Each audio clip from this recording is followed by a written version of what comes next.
Alors elle a été plus que chamboulée en fait, parce qu'on a dû carrément fermer du jour au lendemain, alors qu'on était en pleine activité.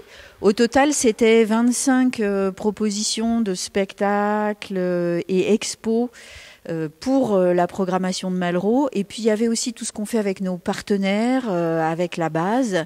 Il y avait le festival du premier roman, il y avait le festival modulation, puis il y avait plein d'autres choses en cours. Hop, on a tout arrêté. On s'est d'abord occupé de la sécurité des personnes, bien entendu, d'organiser le travail à la maison. Et puis après, on a fait du cas par cas avec tous les artistes dont on avait dû annuler les représentations. Cas par cas, ça voulait dire discuter avec eux, comprendre où étaient leurs problèmes économiques, ce qu'ils préféraient. Et dans l'ensemble, ce qu'ils préféraient, c'était jouer, en fait. Donc on a reporté. Alors on a reporté chaque fois qu'on le pouvait le plus tôt possible. Il y aura beaucoup de reports qui vont se passer entre septembre et janvier à venir.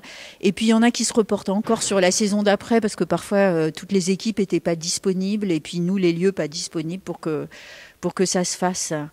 Voilà. Et maintenant, on se remet en route. Déjà on a réouvert le resto de la base. Et le mardi 16, on réouvre la billetterie, l'accueil billetterie, pour terminer les remboursements de places. Et puis à partir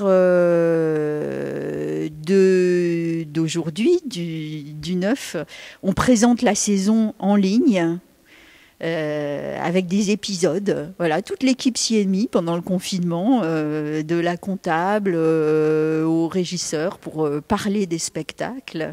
On s'est improvisé présentateur, j'espère qu'on fera ça bien. Et puis à partir de la semaine prochaine, petit à petit, on va proposer à des groupes de spectateurs de venir écouter une des présentations de saison. Il n'y aura pas de grand-messe cette année, mais il y aura des petits moments intimes. Parce que ce qu'on a compris pendant cette crise, c'est que le théâtre avait vraiment une fonction, qui est vraiment une fonction de relier les humains entre eux. D'ailleurs, on a reçu des tas de petits mots de gens qui nous disaient pas tant je peux pas voir tel spectacle et c'est horrible, mais plutôt qui nous disaient mais le théâtre me manque en fait, ça me manque de pas venir vous voir. Et voilà. Alors ce contact-là humain, on va continuer à l'assurer avec une mouche qui me...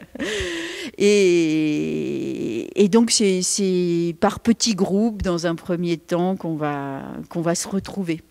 Et puis, pour finir, on a parlé pas mal avec les artistes associés, les amis de la base, les partenaires locaux aussi. Pendant cette crise, on s'est fait des visioconférences. Et il en est ressorti qu'on avait envie de réouvrir le théâtre en grand d'une manière un peu différente de ce qu'on fait d'habitude. Alors ça va donner du 20 au 30 août une université d'été à Malraux avec des grands invités, des philosophes, chercheurs comme Aurélien Barraud, l'écrivaine Marielle Massé, Pierre Zawi, etc. Des moments de discussion entre artistes, des moments d'échange avec le public, de la performance dans la nature en même temps, et puis des ateliers de pratique, bref, des retrouvailles qui prennent la forme aussi de questions qu'on a envie de partager entre tous, qui sont ce fameux monde d'après. Est-ce qu'on ne le ferait pas là aujourd'hui? Qu'est-ce qu'on a envie de changer? Qu'est-ce qu'on a envie de garder? Et comme on est des gens de théâtre et pas des philosophes, l'idée c'est de se le poser très concrètement, se dire allez, on se retrouve et on le fait. Alors oui, bien sûr, on a dû procéder au remboursement de tout le monde, à chaque fois en proposant aussi aux gens de transformer ça en avoir sur la saison prochaine. Pour l'essentiel, les gens ont demandé des avoirs, en fait. Certains ont tenu aussi à être solidaires, on les en remercie. Nous, on estime que ça pourra financer des places de spectacle pour les gens les plus en difficulté la saison prochaine. Et puis voilà, on espère qu'avec tout ça, ça va repartir. C'est un peu ça la question, hein, qui aura envie de venir au théâtre. En tout cas, on va faire en sorte que tout ce qu'on propose, ça soit dans le respect des précautions sanitaires et en même temps dans le souci que le théâtre reste un lieu chaleureux où ça s'échange. Si on doit mettre des masques, on mettra des masques. Mais l'idée, c'est qu'on soit proches les uns des autres quand même. Sinon, il n'existe pas le théâtre sans ça. Le théâtre, c'est le lieu du vivant.